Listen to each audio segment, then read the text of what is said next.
Do you have the courage to act outwardly on what you see inwardly? Or will you die a dreamer? Will you die on the verge and on the edge and in the land of coulda, woulda, and shoulda? It is far easier not to be successful. If you don't want to make waves, be mediocre, be normal, and fit in. And some of you, there are things you like, you have absolutely no control. You are like a slave to you.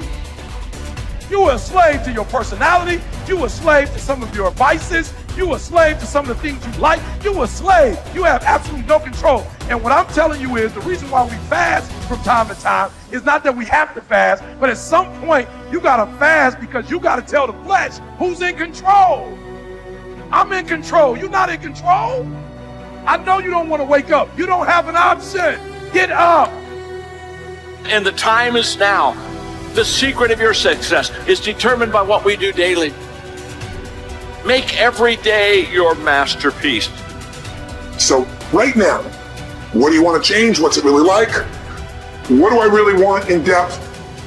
What are the rituals that will get me there? And then get yourself to start a few of those actions and lock them in place. So start the new process. You can begin a new habit no matter how small it is. Small isn't important. Whether or not you start and whether or not you continue are all that is important.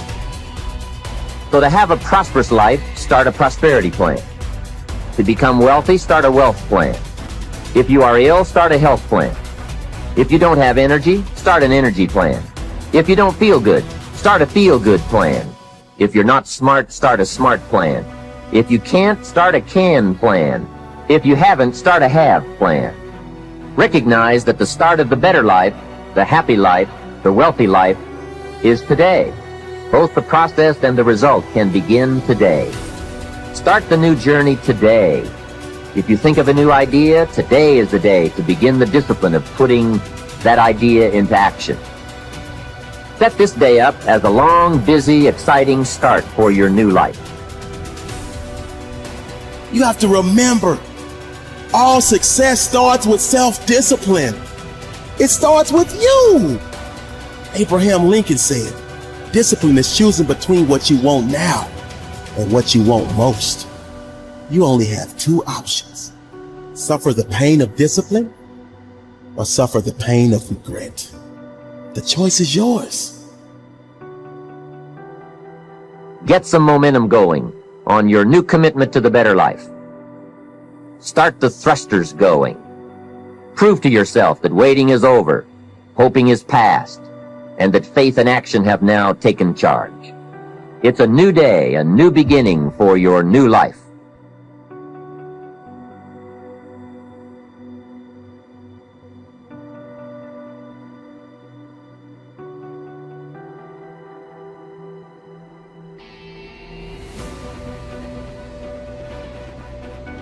You should use a calendar to structure your days, because if you know what you're doing tomorrow, it decreases your anxiety substantially because you need that kind of structure.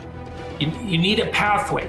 You need to know, you need to have a map, and you need to know where you're located on the map, and you need to know how you're moving forward. And that gives you hope because you're moving towards goals that you regard as worthwhile. And it stops you from being anxious because you're not entirely directionless and lost.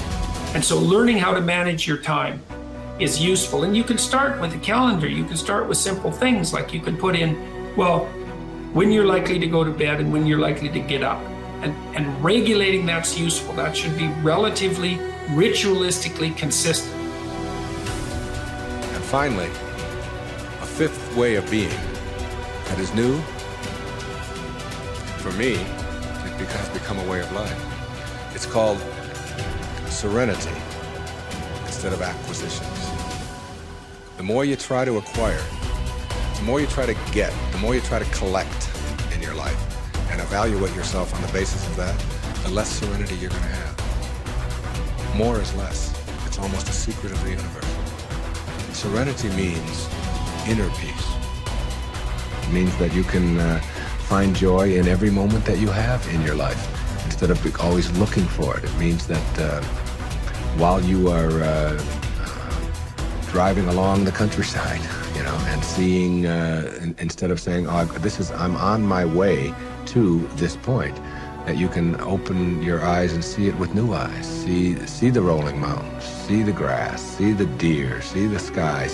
You can just stop wherever you are in this second, wherever you are, and just look around you, and you can begin to appreciate just your surroundings and your environment. Then you can begin to appreciate the people that are in your life, and even the ones that are negative and that you're having the most difficulty with. You can practice a new way of being with them, which is sending them love, sending them flowers, send them books, send them a tape, send them something, and just see what kind of reaction that you get. Super emotional health is just an attitude. An attitude is everything.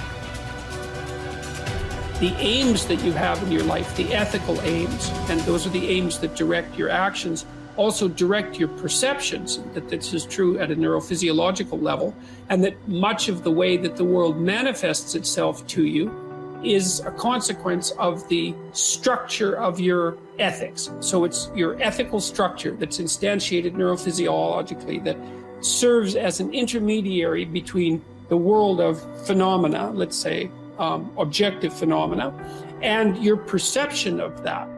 And you see the world through an ethical lens. And what I want to know is why we weren't taught these things growing up. Me too. Tell me. Right? So if you were, if they were like, okay, Tony, we're giving you the key to the education system. Yeah. And how would you apply, what teachings would you apply into about finances? Learning about this, how to generate wealth as opposed to trading time for money, but really leveraging it and investing it the right way. What would you start implementing? Well, the first thing you want to teach anybody, a child, a kid, anybody, is that you'll never earn your way to freedom. You just don't. You look around and you see, Kurt Schilling, if you remember from Boston Red Sox, in $100 million a year, he's broke, bankrupt. I asked Warren Buffett, I said, what made you the wealthiest man in the world? And he smiled and he said, 3 things. He said, living in America, great opportunities, having good genes, so I lived a long time, and he said the last thing is compounded interest. And we all know about compound interest, but I give an example in the book of this guy, Theodore Johnson, worked for UPS, never made more than $14,000 in income in his entire life in a year. And in old age, he was worth $70 million. And how did he do it? All he did was he took a percentage of his income. His percentage was 20%. Now his family said, you can't save any money. But he met a friend who said, if you pretend there's a tax, and the tax just took the money away from you, and you never see it, the money just comes out of your account, goes in an investment account, you'll be financially free. So he was disciplined, he didn't look at it, it happened. $70 million by compounding. So people's mistake is, and kids don't know this, adults don't know this, that you won't earn your way there, but you can compound your way there. What I want to do is say, where do you put that money? That's the trick, right? That's the secret. Well, the first trick is actually doing, almost nobody does. Right. The second trick is you really have to understand where you're going to get hurt, because the fees. The fees are just destroy people. You have a whole chapter about the fees. I was like, this is incredible. Isn't it wild? It's nuts. Like, you lose so much money just on the fees. Well, just so people have an understanding, 96% of all mutual funds never match the market. They never beat the market. So I was just on a morning show this morning, and Michael Bloomberg's, one of his guys, announced some of his money. So this is the only industry I know of where people think they can be a doctor. They think they can be a financial planner. And I said to him, look, the statistics, Warren Buffett taught me this. He said, Ray Dalio told me this. David Swenson took Yale from $1 billion to $24 billion in 2 decades. These are people telling me. Right. Nobody beats the market except a couple unicorns that nobody has access to. And I said, I didn't say you're not one of them, but I said, here's the truth. 96% of mutual funds don't match the market. That means 4% succeed. Now, what are your chances of picking the right mutual fund? People don't know what they're doing. They put their money in a 401k, they pick a mutual fund not knowing what it is.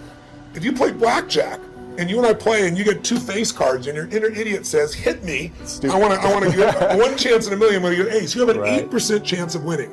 If you try to get a mutual fund, you got the 4% chance of winning. So what I show people is not only do you not get the result, thinking logically, if I hire someone else to do it, they'll do better than me.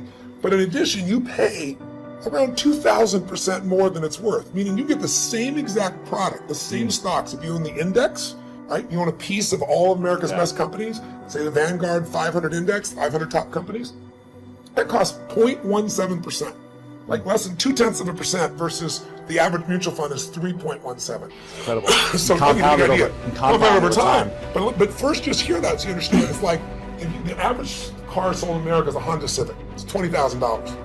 You can get the Honda Civic for $20,000, or you can pay $350,000. That's the difference between 0.17 and 317. But if you look at it over a period of like, how old are you? 31. 31, okay. So let's assume you and a couple buddies at 35 managed to put aside 100 grand, and you manage not to add any more money, but to grow it at 7% in spite of ups and downs in the market. And you're 65, how much money do you have? Well, if you paid 1% in fees, over those 30 years, your 100 grand became $574,000. Not bad for never adding another dime. Right. If you had 3% in fees, had the same growth, but 3% in fees, you now have $324,000. Almost half as much. $250,000, 77% less money. And you had the same return, it was just the fees. So the world, most people ask them, what are your fees? They have no clue.